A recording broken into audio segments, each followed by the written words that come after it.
सांगाल आता आपण सुरेश गोडसे यांच्या घराची कुटुंबाची भेट घेतलेली आहे. काय मागणी त्यांची?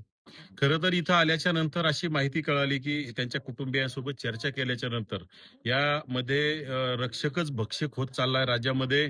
कुठेही रक्षकाचं काम चांगलं राहिलेलं नाही. कुठेतरी या भागामध्ये मी बघितलं, की सुरेश बोरसे हे कुठेतरी या भागातले शिक्षक आहेत आणि आदर्श शिक्षक म्हणावं लागेल त्यांना.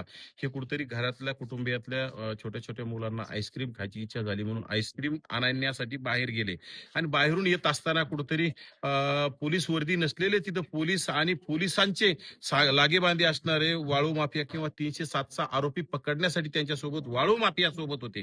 म्हणजे पोलिसांनी सुद्धा समजा गुंड प्रवृत्तीला सोबत घेऊन फिरणं सुरू केलंय आणि पोलिसांच्या अंगावर वर्दी नसल्यामुळं कोणी साहजिक त्यांना विचारणार की बाबा तुम्ही कोण आहात. हे विचारल्याच्या नंतर त्यांना राग आला आणि त्यांनी गाडीमध्ये घेऊन स्वर्गीय शिक्षक सुरेशजी बोरसे यांना अतिशय बेदम मारहाण केली. त्या गाडीमध्ये 302 क्रमांकाची स्कॉर्पिओ आणि तिला ब्लॅक फिल्म असल्यामुळं बाहेरच्या लोकांना सुद्धा जास्त दिसत नव्हतं. गाडीमध्ये बेदम मारहाण केल्याच्या नंतर अक्षरशः त्यांनी तिथंच जीव सोडण्याचं काम झालं. नेमकं बाहेर तिथून काढणं, गाडीच्या बाहेर काढणं आणि त्यांनी मान टाकून देणं असा प्रकार झाल्याच्या नंतर विनाकारण चोर सोडून संन्यासाला फाशी देण्याचं काम सुरू झालंय. जो आरोपी आहे पोलीस प्रशासनातला आरोपी कोण PSI आहे त्यांच्यावर कारवाई करण्याऐवजी कुठेतरी दुसऱ्याच लोकांवर कारवाई करण्याचा सपाटा पोलीस प्रशासनानं सुरू केलाय. हे अतिशय चुकीचं आहे. जे दोषी आहेत त्यांच्यावर कारवाई झाली पाहिजे आणि खरं तर कलम चुकीच्या टाकलेल्या आहेत. त्यामध्ये तुम्ही जाग्यावर त्यांचा गाडीमध्ये मृत्यू होईपर्यंत मारहाण केली. त्यामुळे त्यांना सेक्शन 101 नुसार गुन्हा दाखल झाला पाहिजे.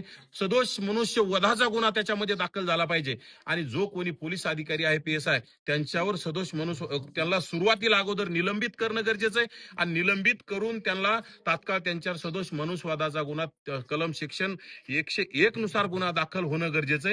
त्यांच्या तपास त्या गाड्या होत्या 2 301 क्रमांकाची गाडी ब्लॅक कलरची स्कॉर्पिओ आणि एक पांढरी पुन्हा एक गाडी होती. त्या व्हिडिओमध्ये दिसतायत त्यांचे नंबर दिसतायत.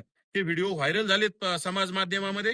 त्यामुळं त्या गाड्या सुद्धा शासनाने गृह विभागाने जप्त केल्या पाहिजे आणि जर हे होत नसेल तर राज्यामध्ये याचा उद्रेक केल्याशिवाय आम्ही शांत बसणार नाही. कारण की हे अतिशय सामान्य कुटुंबातील शिक्षक आणि एकदम शांत संयमी असणारे शिक्षक असं जर तुम्ही रस्त्यात येऊन कुणालाही मारत असाल तर राज्यामध्ये कुठतरी सुरक्षितता कोणी सुरक्षित राहणार नाही. त्यामुळं पोलीस असू किंवा गुंड असू सगळ्यांना कायदा सारखा आहे. त्याप्रमाणे त्यामध्ये कोणी पोलीस असतील, त्यामध्ये कोणी गुंड असतील आणि गुंड आणि पोलिसाची मिलीभगत करून जर एखाद्या शिक्षकाला तुम्ही मारहाण करत असाल तर यांच्यावर कठोर कारवाई झाली पाहिजे. सेक्शन 101 नुसार त्यांना तात्काळ अटक झाली पाहिजे. त्यांच्या अगोदर त्याचं अधिकारी जे असतील त्यांचं त्याच्यामध्ये कोणी PSI असतील, कोणी कॉन्स्टेबल असतील, जे कोणी असतील त्यांचं तात्काळ निलंबन करून त्यांच्यावर 101 नुसार गुन्हा दाखल करावा आणि यासाठी मी राज्याच्या मुख्यमंत्र्याला विशेषतः गृहमंत्री देवेंद्र फडणवीस यांची तात्काळ भेट घेणार आहे आणि जर आम्हाला न्याय नाही मिळाला तर नक्कीच राज्यात आम्ही मोठा उद्रेक करण्याचं काम करू आणि सर्व OBC समाज असेल हे सर्व बहुजन समाज एकत्र येऊन आम्ही बोरसे कुटुंबियांना न्याय देण्यासाठी सातत्यानं तत्पर राहूया.